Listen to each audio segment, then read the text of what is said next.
Y en esta tarde le quisiera pedir de favor que abra su Biblia en el libro que hemos estado estudiando por las últimas semanas, que es el libro de Colosenses, y el capítulo 1, por favor.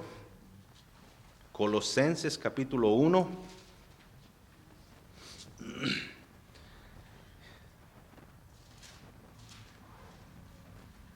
El libro de Colosenses es un libro muy interesante, corto, se puede leer en un corto tiempo, ¿verdad?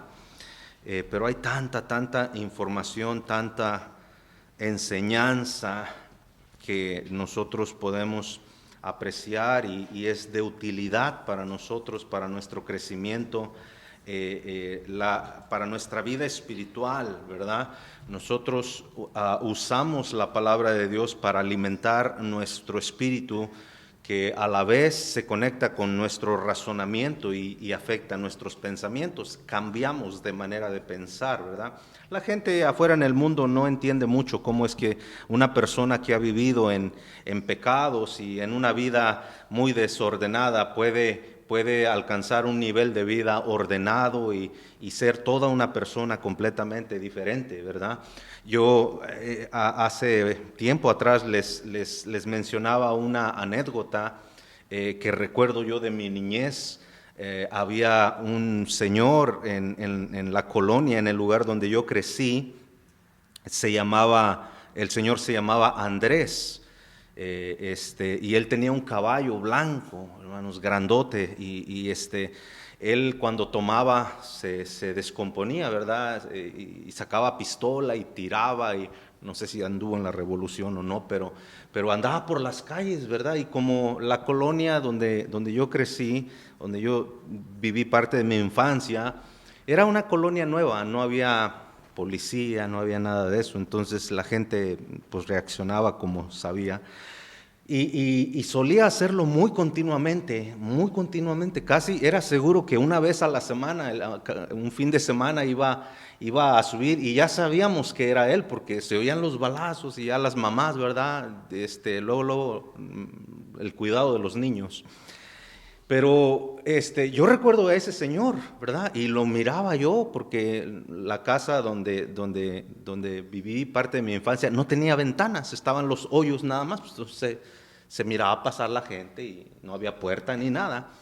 Y mirábamos el caballo dar vueltas, ¿verdad? Y este señor que les estoy platicando, bien tomado, bien borracho, y paz, balazos por donde quiera. Y no le estoy contando una película, es cierto, hermanos, así pasó. Pero de repente un día, hermano, la gente empezó a preguntarse, ¿qué le pasó a don Andrés? ¿Qué le pasó al señor Andrés? Porque ya no subía, él vivía, bueno, retirado, un poquito retirado donde nosotros vivimos, unas cuantas calles, y ya no hacía eso. Se perdió eso. Y la gente, mi mamá, ¿verdad? Se preguntaba, porque yo la escuchaba a veces cuando platicaba con mis hermanos mayores o con personas, y don Andrés, y que no sé qué. Y no faltó, hermanos, no faltó por ahí quien se enteró, y ya usted sabe que el chisme, la información empieza a correr rápidamente.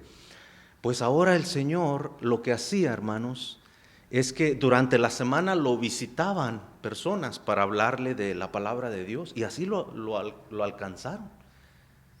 Y ahora ya era un hombre que salía con la Biblia, y pues, desgraciadamente lo alcanzó un grupo que no tiene realmente una doctrina muy, con mucha esperanza, ¿verdad? Pero lo que le quiero decir, hermanos, es de que la gente ve los cambios que nosotros hemos hecho o se han hecho en nuestras vidas, más que nada, ¿verdad? Por la gracia de Dios. Y la gente puede ver nuestra manera de vivir, aunque no nos lo dicen a nosotros. Pero ellos ven nuestra manera, sus familiares cercanos, hermanos, ellos saben perfectamente cómo es usted, y cuando ellos ven ciertos cambios, empieza la curiosidad en ellos, ¿verdad? De qué le pasó a fulano. Y como ellos no entienden lo que está pasando con nuestras vidas, pues ellos le atribuyen, ellos dicen, no, es que ahí en la iglesia lo cambian aún, ahí lo cambiaron en la iglesia, pero no es la iglesia, hermanos, eso tiene que estar bien claro en nuestras mentes, que no es la iglesia que cambia a una persona, porque si la iglesia cambiara a una persona, hermano, hay religiones que, vaya, pues se notara los cambios, ¿verdad? Pero hay gente que va a una iglesia y sigue siendo el mismo demonio afuera, no, nada cambia. Es el mismo infiel, el mismo grosero, el mismo chismoso, el mismo ladrón, el mismo, nomás porque va a la iglesia. Entonces la iglesia no cambia a nadie. Lo que cambia la persona, la mente, la manera de pensar de una persona es la palabra de Dios. Es el poder que tiene la palabra de Dios para aquel que abre su corazón a Jesús. Porque la persona que lee la palabra de Dios, la Biblia dice que nosotros debemos acercarnos a Dios confiadamente, creyendo, dice el libro de Hebreos capítulo 11, debemos de creer que Dios va a transformar nuestras vidas. Y por eso es bien interesante el libro de Colosenses, y como verá, hemos estado estancados en un solo versículo por bastante tiempo ya, y es que la información, hermanos, que hay ahí es bastante, y yo no quisiera pasar por alto, como lo he dicho siempre, nadie nos corretea, nadie nos va, ¿verdad?, apresurando a que tenemos que acabar un libro. Si podemos sacar toda la información que el Señor nos enseñe, será de mucha bendición, ¿verdad? Estaba viendo las enseñanzas, los servicios de otras iglesias, ¿verdad? Y muchas iglesias cada año, en el primer servicio de cada año, les dan a sus miembros un calendario de lectura, les llaman, para que lean toda la Biblia en un año, ¿verdad? Y algunos de ellos les animan a que no fallen. Y yo por muchos años, hermano, practiqué eso, mi iglesia hacía eso, yo agarraba un calendario y sí fallaba, les voy a ser sincero. Fueron muy pocos años, de verdad, que alcancé a lograr a leer la Biblia en todo un año. Por las diferentes actividades, la escuela, el trabajo, los ministerios de la iglesia donde estaba yo envuelto, era muy difícil, muy ocupado el tiempo, pero después, hermano, el Señor trabajó en mi mente, en mi corazón, y me di cuenta que me afanaba por alcanzar a cumplir el calendario, que realmente no estaba adquiriendo nada, no estaba... Mi mente, mi conocimiento estaba muy escaso del contenido verdadero, y de ahí cambié mi manera de pensar un poquito, ¿verdad? No creo que es para mal, pero ahora leo la palabra de Dios un poco diferente. Ahora la estudio más que la leo, ¿verdad? La leo y después la estudio, porque quiero poner el sentido a lo que estoy leyendo, a lo que estoy tratando de aprender. Y por eso verá que este tipo de estudios se conocen como series, algunos les llaman series, ¿verdad? Otros les llaman sermones expositivos, que quiere decir que vamos viendo cada palabra, a veces cada versículo. Pero yo lo que quiero decirle en esta noche, que lo que sea de bendición para nuestras vidas, que provenga de la palabra de Dios, hermano, hay que aprovecharlo. Hay que aprovechar que tenemos el tiempo, quizás la vista para poder todavía leer, ¿verdad?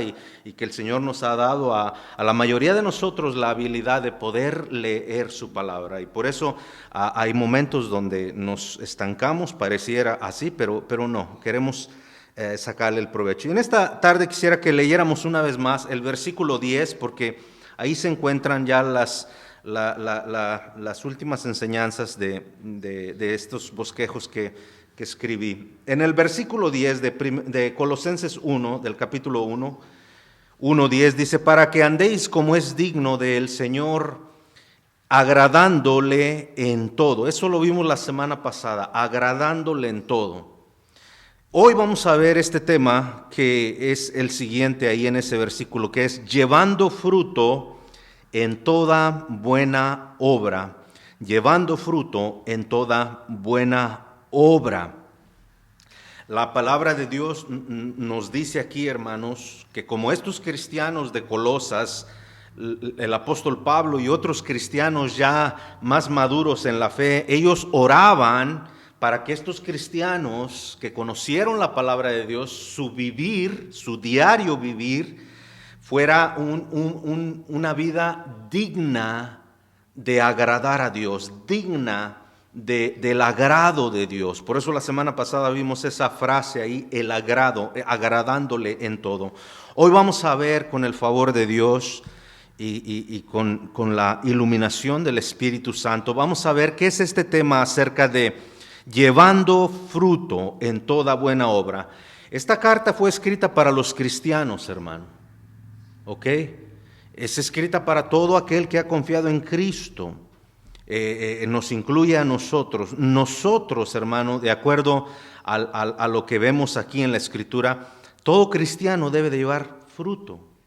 Debe de haber algo, un resultado para Dios. Nosotros somos como una tierra, como un pedazo de tierra que Dios está trabajando, labrando, trabajándola. Y debe de haber un fruto. Nuestra vida, hermano, no podemos, queridos hermanos, no podemos contentarnos o conformarnos al hecho de solamente venir a la iglesia. Venir a la iglesia debe de proveernos de la información que necesitamos para nosotros aplicarla en nuestras vidas. Pero déjeme decirle que esto se refiere al crecimiento espiritual llevado a la práctica, el fruto. Estoy hablando del fruto que nos está hablando aquí.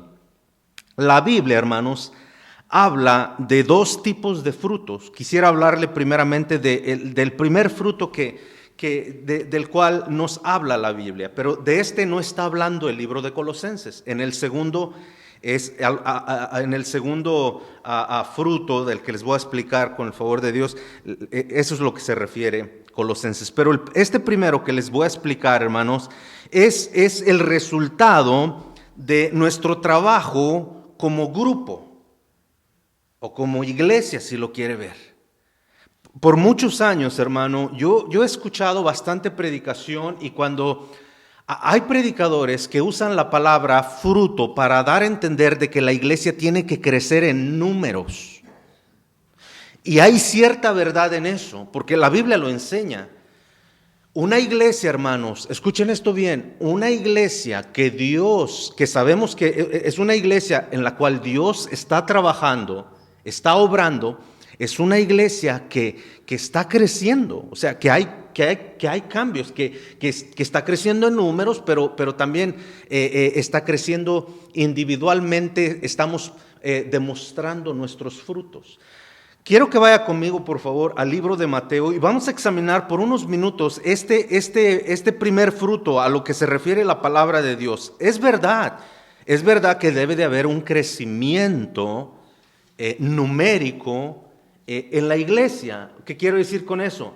La Biblia dice que el Señor añade a la iglesia, porque la iglesia es la obra de Dios. ¿Está? Hermanos, si nosotros llevamos 13 años, vamos para 14 años aquí con la iglesia, y el Señor ha crecido la iglesia, o sea, tanto en números, porque comenzamos con un número relativamente pequeño, hermanos. Y el Señor nos ha dado las facilidades, nos ha bendecido con personas que aman la obra de Dios y se involucran, ¿verdad? Aunque al principio fue difícil porque bastantes cosas, más bien todas las cosas casi las teníamos que hacer nosotros. Y fue difícil mantenerse fiel. Es bien difícil, hermanos, para un pastor predicarle a 2 personas, ¿verdad? Por años. 3 personas, 4 personas.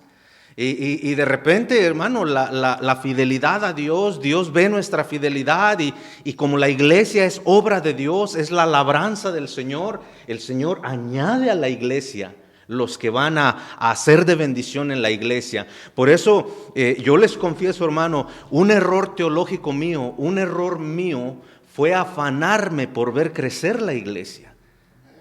Y ese es un error de todo pastor. Hermanos, yo recuerdo una mala experiencia y lo digo con respeto, sé que nos están que se está grabando esto, pero lo digo con todo respeto y quisiera enfatizar ese punto y aclararlo muy bien, hermanos, porque hay mucho pastor que se afana por ver el crecimiento y se sale, escúcheme, se sale de la voluntad bíblica, lo que ya tenemos, y empiezan a buscar métodos. ¿Qué hay que hacer? ¿Qué podemos hacer para que la iglesia? Pues un día me invitaron a predicar y fui a predicar a una iglesia, ¿verdad? Yo siempre examino, pregunto la ocasión, cuál es la ocasión, y yo siempre le pregunto a los pastores cuánto tiempo tiene la gente ahí en la iglesia. Y era una iglesia relativamente joven, con un nuevo pastor, joven. Entonces yo preparo un mensaje pensando en eso, lo que pueden captar los hermanos. Algo básico, algo sencillo. Yo no soy el pastor, yo no voy a regañarlos, yo no voy a decirles qué tienen que hacer. Voy simplemente a darles un mensaje de ánimo, de aliento, porque no es mi congregación, no es el lugar donde Dios me ha puesto. Y yo prediqué, hermano, y al parecer a algunos pastores, o al pastor ahí en especial, ¿verdad?, le pareció el mensaje muy sencillo. Y cuando yo le dejé la invitación a él, porque para mí eso es lo apropiado, ¿verdad? Y les invité a los hermanos a orar, se inclinaron, empezaron a orar, y yo le hice una seña al pastor que le dejaba el lugar. Y hermanos, hay iglesias como la nuestra que no están acostumbrados a pasar al altar. El altar es muy importante, es verdad. De eso hablaremos en su tiempo. Pero hermano, para hablar con Dios, para hacer una decisión con Dios, no necesitas venir al altar, lo puedes hacer en tu lugar. Ahora, yo no estoy diciendo que no vengas, es mejor, es algo que tiene un simbolismo, vaya. Pero cuando él tomó el micrófono, él empezó pues prácticamente a obligar casi a la gente, ¿verdad? Algo que un pastor que yo tuve también en mi iglesia hacía. Cuando no veía que la gente pasaba al altar, empezaba a acosarlos, ¿verdad? Oh, a ti no te habla Dios, a ti no te habla Dios, a ti. Pero ese es un error humano, es un error nuestro, hermanos. Porque el que hace la obra es Dios, es el Espíritu Santo de Dios. Hay momentos donde el Espíritu Santo, hermano, el mensaje es tan directo para uno que uno cae quebrantado, hermano. Y como pastores, por eso vamos a conferencias de pastores y de misiones, porque son pastores más experimentados que nos retan a nosotros y que nos enseñan cosas que ellos ya han experimentado. Y hay momentos, hermanos, donde no necesita el pastor decir, pasen adelante, hermano, el Espíritu Santo hace la obra y tú solito, hermano, toma la decisión y uno dice, Señor, yo quiero doblar mis rodillas, te quiero pedir perdón porque estoy más frío que un hielo, más frío que una paleta de hielo. Y bueno, en el caso de los pastores estoy hablando, o cualquier cosa. Pero cuando ya los pastores, hermano, coaccionamos a la gente, o sea, los tratamos de obligar, pásenle, y el hermano llegó a ese punto, yo quiero ver la iglesia que pasa y se rinde. Bueno, pero eso es obra del Espíritu Santo. Nosotros como pastores solamente podemos orar. Hace un rato estaba orando en mi oficina, hermanos, y le pedí al Señor, veo que la iglesia está enfriándose, veo que la gente le falta mucho compromiso, nos falta más bien, ¿verdad? Me incluyo, nos falta mucho compromiso, Señor, ayúdanos a que pero hermanos, eso tiene que ser de su corazón a Dios, ¿sí me entiende? Si usted deja que su corazón se enfríe, se va a enfriar. Si usted pone sus ojos, hermanos, en el ser humano, se va a enfriar de lo que hacemos o de lo que no hacemos. Por eso nuestros ojos, la Escritura nos dice que siempre deben de estar en Cristo Jesús, puestos los ojos en el autor y consumador de la fe, que es Cristo Jesús, hermano. Por eso el ánimo, el deseo, hermano, que hay en el corazón no debe de depender, hermanos, para el pastor no debe de depender de la congregación. No, porque si mi ánimo dependiera de la congregación, hermano, el día que no viene nadie estuviera bien desanimado. Y viceversa, queridos hermanos, su ánimo no debe de depender de toda la iglesia, su ánimo debe de depender del Señor. ¿Para qué? Para que podamos producir frutos, para que podamos llevar frutos ante el Señor, porque Dios espera frutos de nosotros, crecimiento. Ya le dije, ahorita sí es verdad, estoy hablando del crecimiento numérico, pero ese crecimiento numérico se da cuando la iglesia completa tiene un deseo de seguir sirviendo a Dios. Y oramos y le pedimos a Dios, y hay momentos que nos enfriamos, hay momentos que el desánimo nos quiere atrapar, pero luchamos en contra de ese desánimo, nos levantamos, agarramos la mano del Señor, nos ponemos de pie, hermano, y seguimos, hermano, caminando con el Señor. Seguimos en oración, seguimos, hermano, teniendo deseos de que Dios use nuestras vidas. Preparamos con entusiasmo, con alegría, con gozo, hermano, porque nuestro ánimo no debe de depender de cualquier persona, debe de depender del Señor. De Él debe depender nuestro ánimo. ¿Para qué? Para que sigamos produciendo. Entonces yo no puedo obligarlos, como ciertos pastores, hermano, a que su corazón se mantenga firme, a que su corazón, hermano, esté deleitado en el Señor y diga, este año yo quiero cruzar ciertas limitaciones que yo mismo tuve durante el año pasado. Este año yo quiero que el Señor me use más. Hay gente que, hermanos, hay cristianos tan enfriados, tan fríos, que lo que estoy diciendo yo ya les parece ridículo. Pero ya le dije, hermano, yo confío en el Señor, mi confianza está en Dios, en lo que Dios puede hacer. No debe de estar en el ánimo de la iglesia, no debe de estar en el ánimo de otras personas, debe de estar en Cristo, hermanos, para que Él produzca en nuestro corazón el querer como el hacer, como dice el libro de Filipenses. Pero en Mateo 21, si va conmigo, hermano, Mateo 21 y el verso 33, aquí nos habla de una parábola donde ciertamente el Señor ilustra al pueblo de Israel, lo toma como un ejemplo de que no produjeron, de que no hubo un crecimiento. Y les voy a explicar por qué. Pero vamos a leer la parábola, ¿sale? Mateo 21, 33. Mire lo que dice. Estamos hablando de un fruto numérico, ahorita en este momento. Un fruto numérico. ¿Que es bíblico? Sí, sí es bíblico, porque de esa manera se ve la mano del Señor. Se ve cómo Dios está obrando en nuestra iglesia. Mire lo que dice, hermanos, Mateo 21, 33. Oíd otra parábola. Este es Cristo, hermanos. Hubo un hombre, padre de familia, el cual plantó una viña.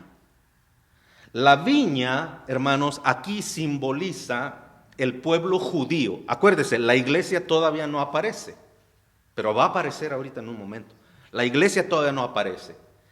Este es un reclamo, esta es una historia, una parábola, una enseñanza, porque las parábolas eso son enseñanzas, para que Cristo le reproche a su pueblo el privilegio que Dios les había dado a ellos de tener su palabra. Hermanos, Dios escogió en el Antiguo Testamento al pueblo de Israel para que fuera un anunciador de su palabra.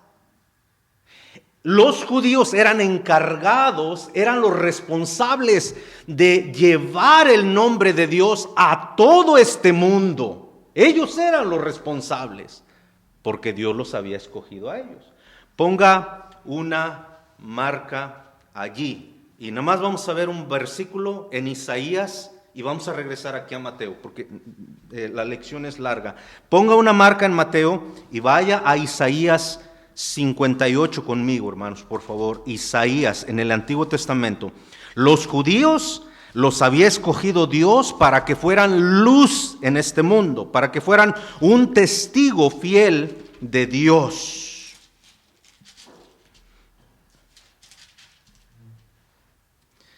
Capítulo 58 de Isaías. Isaías era un judío, ¿cierto?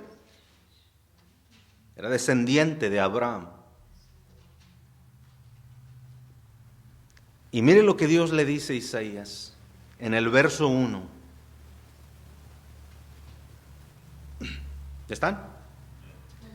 Dice, clama a voz en cuello, no te detengas, alza tu voz como trompeta y anuncia a mi pueblo su rebelión y a la casa de Jacob su pecado. Es verdad, hermano, que este pasaje de Escritura, para no sacarlo fuera de contexto, es un pasaje que le está recordando a Israel. En sí los capítulos anteriores hablan de la infidelidad de Israel, pero el punto que quiero establecer era que Dios había escogido a estos profetas judíos, a estos sacerdotes del pueblo de Israel y a todo el pueblo de Israel para que fueran luz a las naciones. A ellos se les dio el privilegio de tener la verdadera palabra de Dios. A ellos se les dio el privilegio de servir al verdadero Dios. A ellos se les dio el privilegio de honrar, de adorar, de alabar, hermano, al verdadero Dios. A ellos se les dio el privilegio de ser escogidos por el verdadero Dios. Pero vamos a ver en Mateo que ellos no hicieron nada. Fíjese, volvamos a la parábola aquí en Mateo 21. Les dije que pusieran una marca para que volviera de regreso rápidamente. Y vamos a poner, hermano, en perspectiva nuestra vida espiritual, nuestro trabajo hacia el Señor. Lo vamos a poner en perspectiva con lo que le pasó al pueblo de Israel. Y nos vamos a dar cuenta, hermano, que muchos de nosotros hemos parado. Y es un peligro, hermano. Es un peligro cuando ya no hacemos la obra de Dios. Fíjate lo que pasa en la parábola. Dice el verso 33 una vez más, oíd otra parábola. Hubo un hombre, padre de familia, el padre aquí es Dios, el cual plantó una viña. La viña es Israel, pero dice la plantó, ¿ok? Y luego mire lo que dice, la cercó de vallado, o sea, le hizo los regadíos y todo eso, hermano, la protegió. Cavó en ella un lagar, edificó una torre y la arrendó a unos labradores. Fíjese, los labradores aquí son los judíos. Pero ¿quién está haciendo todo el trabajo? ¿Quién está haciendo toda la obra? El padre, ¿cierto o no? ¿Me están siguiendo, hermanos? Ok, el padre de familia es el que la labró, es el que la limpió, es el que le hizo, la protegió, le puso cerca, es el que hizo todo el trabajo. Él hizo todo el trabajo. Hermanos queridos, en esta noche les digo, Cristo es el que hizo toda la obra. Él hace toda la obra. Nosotros solamente somos instrumentos en la mano del Señor. Pero la Biblia dice, hermano, que a veces los instrumentos se quiebran, se echan a perder. En el caso de nosotros, hermano, no es por causa de Dios, es por nuestra rebelión más que nada, por nuestra desobediencia. ¿Me está siguiendo? A eso se refiere la Biblia cuando dice que la vasija se echó a perder en las manos del alfarero. Pero somos nosotros los desobedientes, somos nosotros los que dejamos que nuestro corazón se enfríe, somos nosotros, hermano, los que bajamos nuestras convicciones, nuestro deseo de vivir vidas más santificadas al Señor. Vamos viendo cómo el liberalismo, cómo las ideas, hermano, liberales, hay algunas que son para beneficio, pero algunas son para perjuicio, y eso es importante de ver. Fíjese, el Padre hizo toda la obra, Cristo hizo toda la obra para nosotros. Y luego dice que la arrendó, o sea, la encargó, la encargó a unos labradores. Note cómo no se dice, dice solamente, unos labradores. Estos labradores representan al pueblo de Israel, a quien Dios le dio los privilegios de tener todo lo de Él. Toda la bendición de Él. Tener su palabra, tener profetas que hablaban en nombre del Señor, hacer milagros, ver cómo Dios, hermano, rescataba a su pueblo. Todo eso fue para los judíos. Pero los judíos tenían que ser una luz para las naciones. No debían de callar. debían, hermano, de hablarle a la gente del nombre de Dios, a través de los holocaustos, a través, hermano, de una vida santa al Señor. Ellos debían de representar a Dios. Labradores. Y luego dice, y se fue lejos. Nuestro Salvador también se fue lejos, ¿cierto o no? Él está en el cielo ahorita. No nos ha dicho cuándo va a volver, pero Él sí nos ha dicho que va a volver. La palabra lejos ahí simboliza precisamente eso, un tiempo indeterminado, no sabemos cuándo. Dice, y se fue lejos, verso 34, cuando se acercó el tiempo de los frutos, envió a sus siervos, a los labradores, para que recibiesen sus frutos. ¿Ok? Para que recibiesen sus frutos. Mas los labradores, tomando a los siervos, a unos golpearon, a otros mataron y a otros apedrearon. Eso es claramente, hermano, visto en las Escrituras. El Señor dijo del judaísmo, de los judíos, Jerusalén, Jerusalén. Ahora, Él no se refería a la ciudad, hermano. No se refería a los edificios, Él se refería a la gente. Él decía Jerusalén, Jerusalén, simbolizando a la gente, a los judíos. Fíjese, dice Jerusalén, Jerusalén, que matas a tus profetas y apedreas a los que te son enviados. Dígame, hermano, si no estamos viviendo una situación similar en este mundo. Cada vez más la gente, hermano, cada vez más menosprecia la palabra de Dios y cada vez más queremos lo nuestro, lo que a nosotros nos gusta. Pero ponga atención, hermanos, fíjese, qué interesante, dice, para que recibiera sus frutos, dice, mas los labradores, verso 35, matando a los siervos, a unos tomando a los siervos, a unos golpearon, a otros mataron y a otros apedrearon.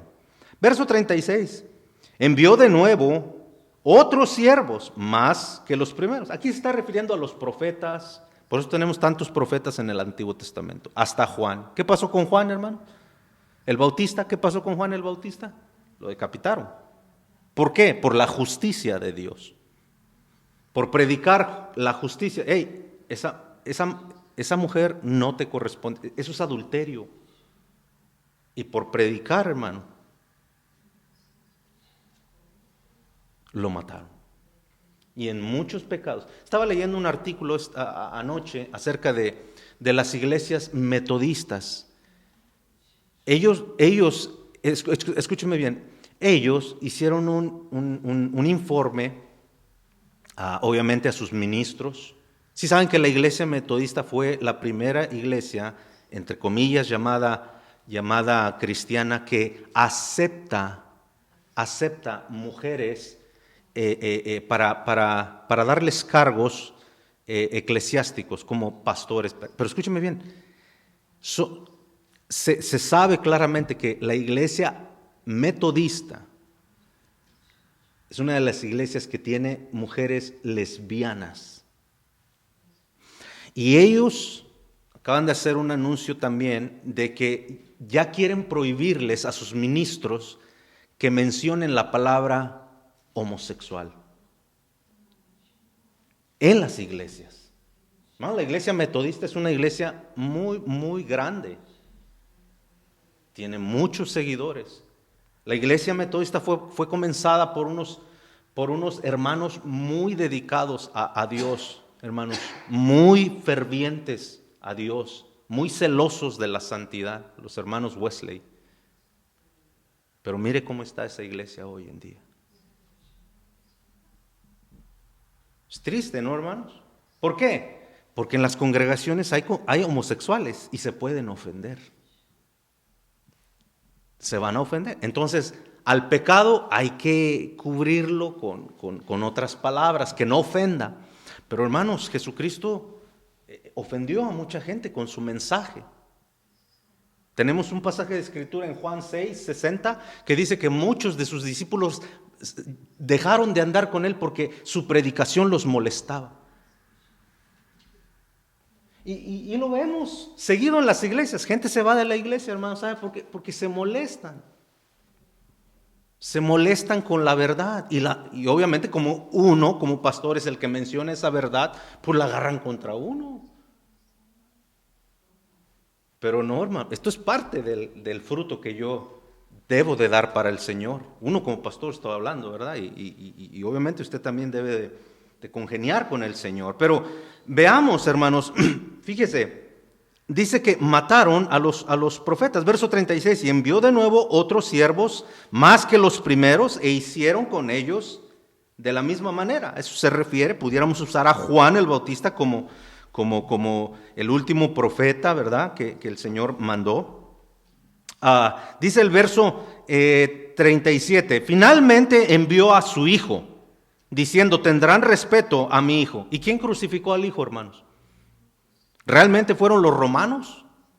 Yo sé que a veces decimos nuestros pecados, es verdad que en parte nuestros pecados, el pecado fue que vino a pagar Cristo Jesús a este mundo, pero quien lo llevó a la cruz del Calvario, literalmente hablando, fueron los judíos. Y mire, esta parábola está describiendo perfectamente, hermano, lo que el pueblo de Israel hizo, pero lo triste, lo preocupante para nosotros ahora es que estamos en la misma situación. Vea cómo ahora se integra aquí la iglesia, otro grupo. Vea, dice el verso 37, finalmente les envió su hijo diciendo, tendrán respeto a mi hijo. Mas los labradores, cuando vieron al hijo, dijeron entre sí, este es el heredero, venid, matémosle y apoderémonos de su heredad. Y tomándole, le echaron fuera de la viña y le mataron. Hasta ahí termina la parábola en el sentido de que está exponiendo a este pueblo judío de que no habían hecho nada con los privilegios que Dios les había dado. No habían alcanzado gente. Se habían simplemente, hermano, alimentado entre ellos mismos. El verso 38 dice, 39, tomándole fuera de la viña, 40, dice, cuando venga, pues, el señor de la viña, cuando venga, ¿cuándo? ¿Y cuándo va a venir? No sabemos. Lo que sí sabemos es de que va a venir.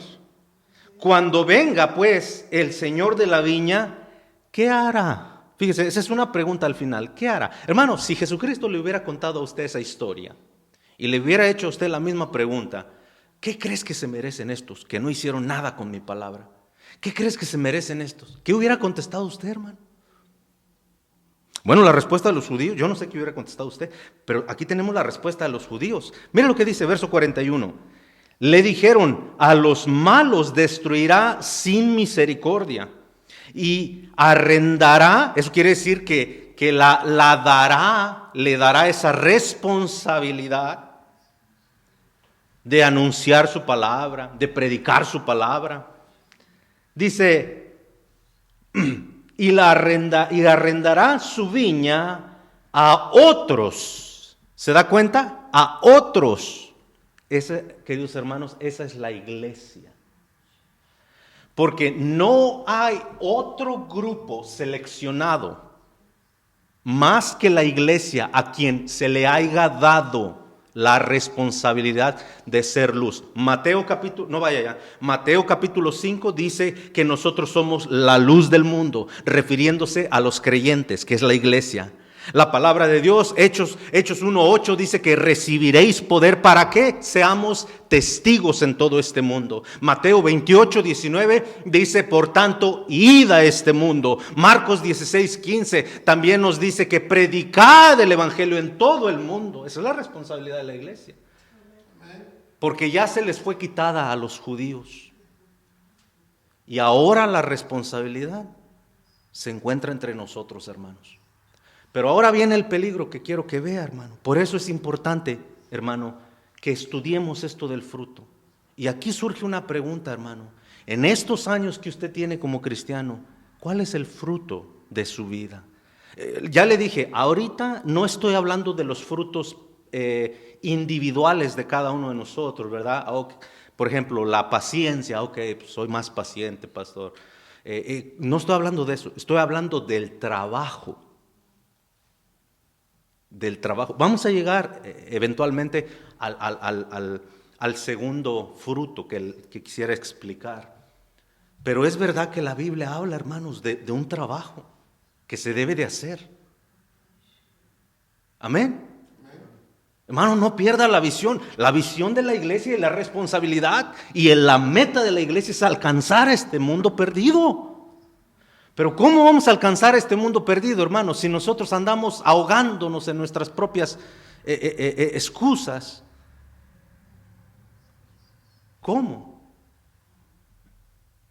No se puede. Queridos hermanos, yo espero me esté entendiendo, hermano. Espero me esté entendiendo de verdad. Dios nos ha dado la oportunidad. Yo sé que este calendario romano que tenemos no es el calendario obviamente de Dios, ¿verdad? Dios puede obrar y ha obrado en cualquier época. Y solamente, hermano, puesto que nosotros vivimos bajo este tipo de calendarios, ¿verdad? Voy a utilizar esta expresión. Pero, hermano, ¿qué vamos a hacer ahora que Dios nos ha dado el privilegio de comenzar este año nuevo? Yo les animo, hermano, que este año podamos ver fruto en nuestras vidas. Hermano, que ya dejemos ciertas excusas, que ya nosotros nos animemos, dejemos de esperar que alguien más nos anime. Hay mucho cristiano, hermano. Uno de los problemas que se ha visto hoy en día, hermano, es las redes sociales. Nosotros, hermano, frecuentemente tratamos de alimentar nuestro ánimo con la predicación de tantos, hermano, pastores. Porque es tan fácil abrir YouTube, Facebook Live o lo que veas tú, hermano, y te quieras animar con el pastor o con el misionero, con el predicador favorito, que te anima, que te motiva, hermanos. Pero déjame decirte una cosa, hermano, que ese es un ánimo temporal. El único que nos puede dar, hermano, la fortaleza, la paciencia, el deseo. Mira, el libro de Filipenses, en el capítulo 1, la palabra de Dios nos dice que Dios es el que produce en nosotros el querer como el hacer. Una vez más, mis queridos hermanos, no caiga en ese error de que pues el pastor predica bien calmado, ¿verdad? No, pero usted ve a ver, otros pastores, cómo se mueven en el púlpito. Pues qué bueno, hermanos, pero ¿qué está haciendo usted? Está tratando, hermano, de alguna manera excusarse con el hecho de que no lo motivan suficiente. Bueno, la palabra de Dios no es suficiente motivación. La Biblia dice, hermano, id por todo el mundo y predicad el evangelio. Es cierto que nosotros no podemos ir por todo el mundo, pero ¿pudiera ir usted por su cuadra?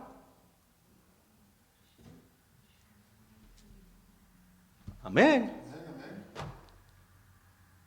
¿Pudiéramos ir? ¿Pudiéramos hacer algo por esta región donde Dios nos ha puesto? Es verdad, es algo muy... Los hispanos aquí ahora el sábado estábamos hablando acerca de las cantidades de habitantes que hay en cada ciudad de aquí que tenemos. Y, hermano, aquí donde está citada la iglesia apenas alcanzan los 11,000 y en su mayoría, hermano, son de otras razas menos hispanos. Es la ciudad que menos hispanos tiene.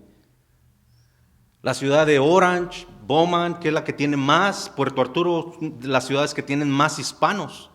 Pero sí hay hispanos, queridos hermanos. Y vamos a hacer el esfuerzo nosotros, hermano, confiando en Dios, de que simplemente en la obediencia a Dios, hermano, Dios va a bendecir nuestra iglesia. Por eso le digo, hermano, no pierda la visión. Usted y yo somos la iglesia. Cuando alcanzamos metas, no las alcanza el pastor, hermano, las alcanza la iglesia completa, hermano, porque todos trabajamos. Y cuando hay pérdidas, o sea que hermanos de años se van de la iglesia, uno se duele bastante, hermano. Porque de por sí hay poca gente aquí, hermano. Y hace uno un esfuerzo de alcanzarlos.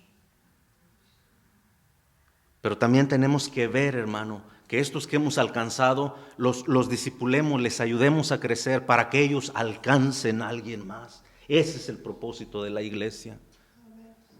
Y el peligro es de que si nosotros como iglesia, hermanos, solamente nos cruzamos de manos y no invertimos, hermano, hay muchas formas de cómo bendecir la iglesia. No solamente se hace los sábados por la mañana, hermanos. Lo podemos hacer entre semana, lo podemos hacer con nuestras finanzas. No todos tenemos el privilegio de gozar de buenas finanzas, pero Dios puede usar las finanzas. Quizás tú no tengas el privilegio, hermano, que tenemos alguno de que los sábados son dedicados a la visitación, a la obra del Señor. Quizás tú no, por tu trabajo, por tus ocupaciones, qué sé yo. Pero quizás la manera en cómo Dios te use a ti para ser de bendición sea diferente. Tú tienes que preguntarle eso a Dios: Señor, yo quiero ser de bendición a tu obra. Yo quiero ser de bendición a la iglesia. Hermano, cuando nosotros nos molestamos con el pastor porque las ideas, el programa que tiene el pastor no nos gusta a veces, hermano, no me hacen ningún daño a mí, hermano, se lo hace a la obra del Señor. Porque somos un cuerpo. La Biblia dice que cuando uno se duele, todo el cuerpo se duele. Hermanos, no seamos culpables, se está viendo cada vez más. Lo que le acabo de mencionar, hermano, mire, escuche bien, está profetizado,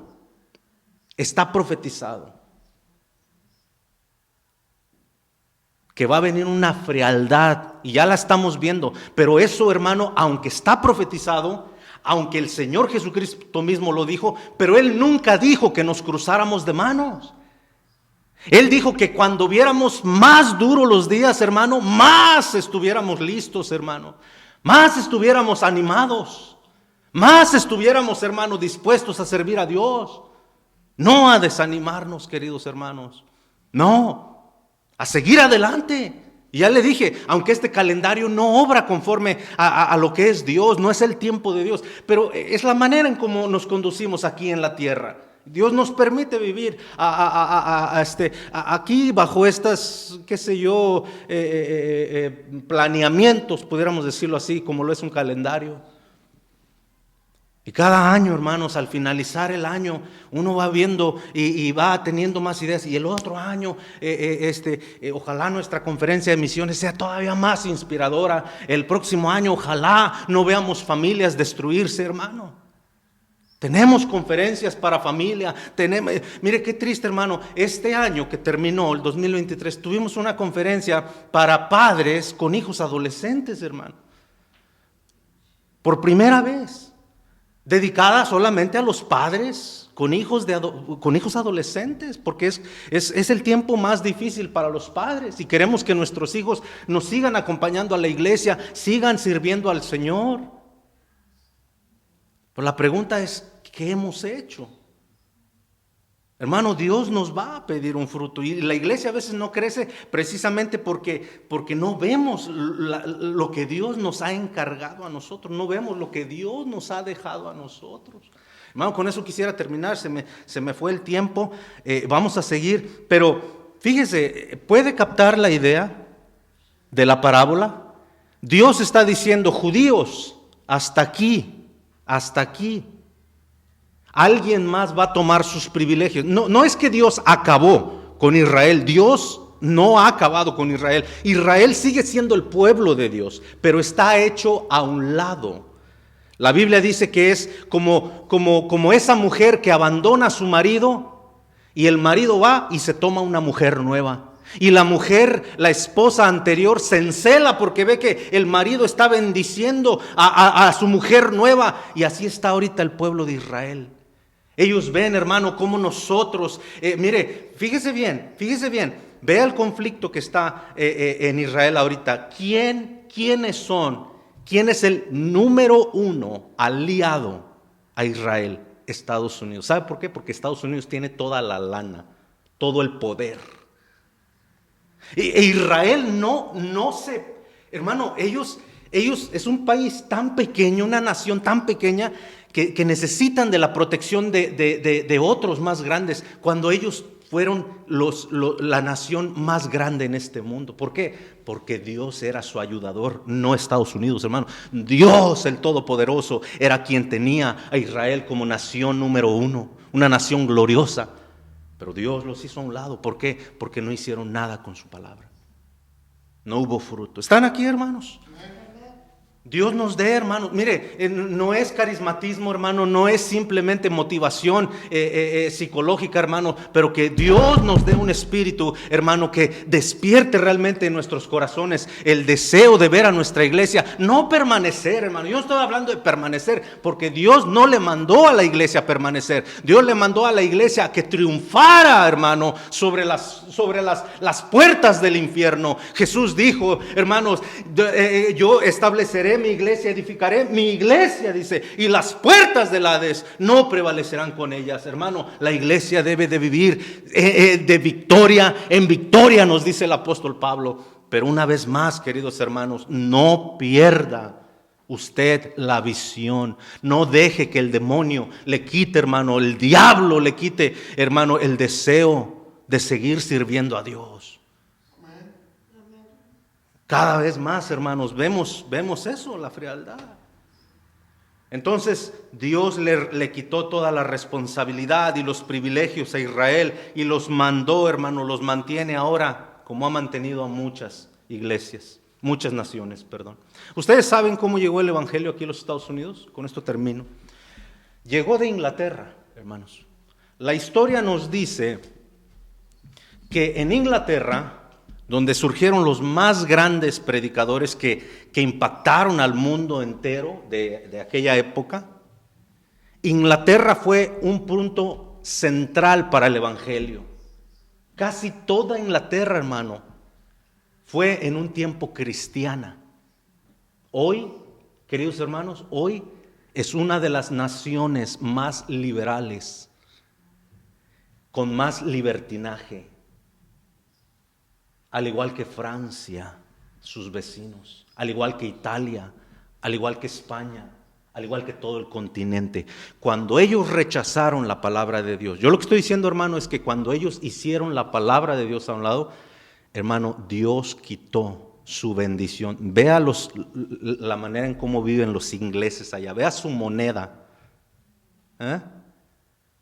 Gente que va allá, hermano, mire, usted y yo tenemos privilegios. Aquí hay gente que maneja carros grandes, hermano, amplios. Puede ser de diésel, puede ser de gasolina. Pero se da mire, Texas es uno de los lugares donde más camionetas grandes se ven. De 8 cilindros que consumen, pero hay. Los teléfonos, los más recientes. ¿Sabe que Inglaterra fue un tiempo una de las naciones poderosas en este mundo? Pero ahora tienen que usar euros, porque su moneda, su economía, hermano, está bien baja. Queridos hermanos, lo que quiero decir es de que si usted, hermano, no hace algo por motivar su corazón, su vida, a ser, hermano, una herramienta para el Señor, créalo, hermano, créalo, esta iglesia no tiene futuro y nuestros esfuerzos son en vano. Por eso batallamos tanto, hermanos, por eso. Pero si todo el pueblo de Dios, queridos hermanos, se une como un solo hombre, podemos lograr grandes cosas. Este año, hermanos, tenemos nuestros planes anuales, tenemos las conferencias, queremos ver cómo Dios sigue obrando en nuestras vidas. Pero la pregunta, hermano, es ¿quién va a seguir llevando? ¿Quién va a seguir aguantando? ¿Quién va a seguir teniendo ese deseo vivo? El pastor solo no lo puede hacer, hermano. El pastor necesita la ayuda de toda la iglesia. Si vamos a ver nuestra iglesia crecer un poco más este año, hermano, no lo vamos a hacer como lo hicimos quizás el año pasado. Necesitamos realmente volver, hermano, volvernos a conectar con Dios, volver a la oración, volver a esta palabra.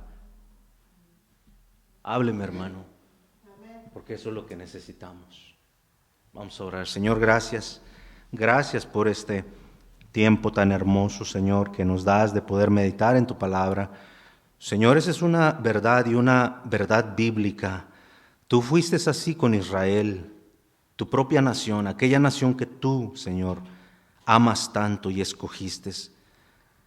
Pero como ellos no quisieron hacer nada con tu palabra, Más bien ellos rechazaron tu palabra, Señor. Y lo mismo estamos viendo hoy en día. Señor, gente que quizás nos excusamos, Señor, en el hecho de que la razón por la cual no hacemos, por la cual no visitamos, por la cual no damos, por la cual no ayudamos, por la cual no venimos a los servicios, por la cual, qué sé yo.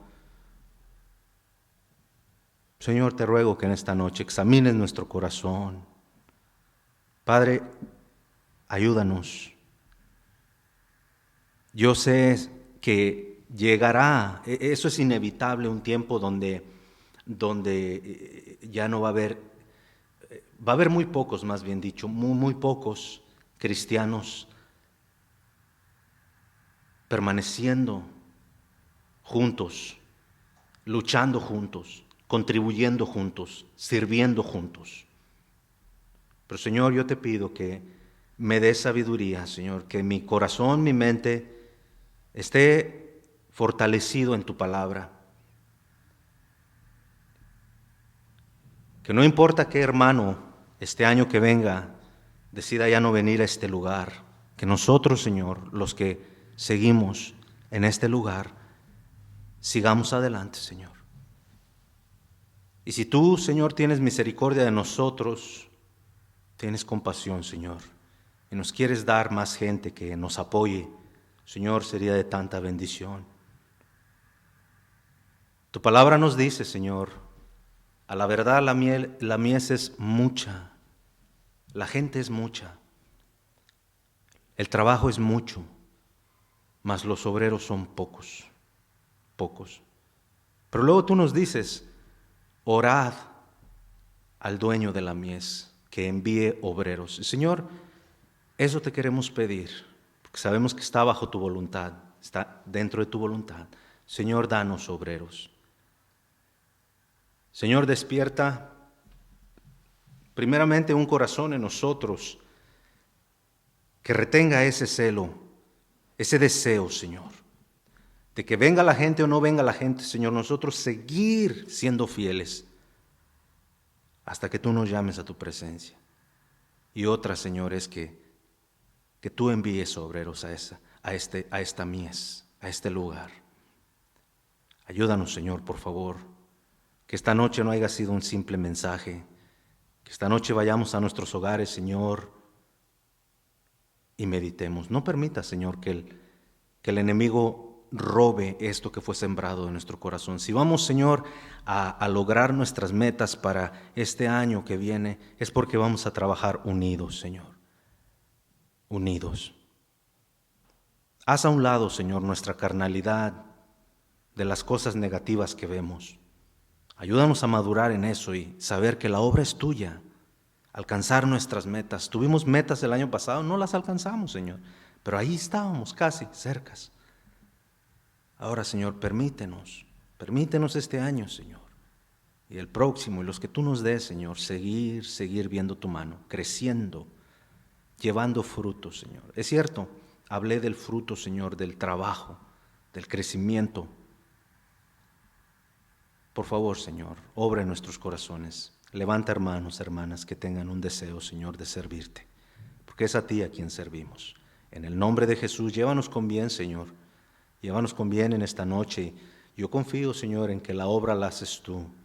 No hay necesidad de obligar a los hermanos. No hay necesidad de coaccionarlos, de obligarlos, Padre. Obra tú, conforme a tu voluntad, en Cristo Jesús. Amén.